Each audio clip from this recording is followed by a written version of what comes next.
Le goulot de la bouteille, un conte de Hans Christian Andersen, lecture par Christophe Tabar.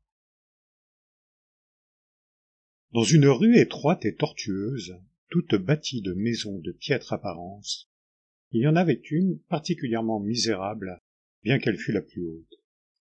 Elle était tellement vieille qu'elle semblait être sur le point de s'écrouler de toutes parts.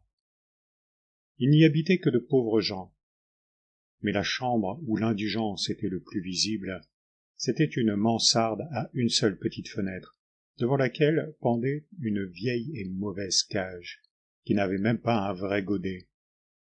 En place se trouvait un goulot de bouteilles renversé et fermé par un bouchon, pour retenir l'eau que venait boire un gentil canari.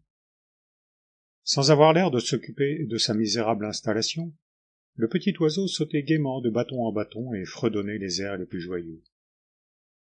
« Oui, tu peux chanter, toi, » dit le goulot. C'est-à-dire, il ne le dit pas tout haut, vu qu'il ne savait pas plus parler que tout autre goulot, mais il le pensait tout bas, comme quand nous autres humains, nous nous parlons à nous-mêmes. « Rien ne t'empêche de chanter, reprit-il. Tu as conservé tes membres entiers. Mais je voudrais voir ce que tu ferais si, comme moi, tu avais perdu tout ton arrière-train, si tu n'avais plus que le cou et la bouche, et celle-là encore fermée d'un bouchon. Tu ne chanterais certes pas. Mais va toujours. Ce n'est pas un mal qu'il y ait au moins un être un peu gai dans cette maison. Moi, je n'ai aucune raison de chanter, et je ne le pourrais pas du reste. Autrefois, quand j'étais une bouteille entière, il m'arrivait de chanter aussi quand on me frottait adroitement avec un bouchon. Et puis les gens chantaient en mon honneur, ils me fêtaient.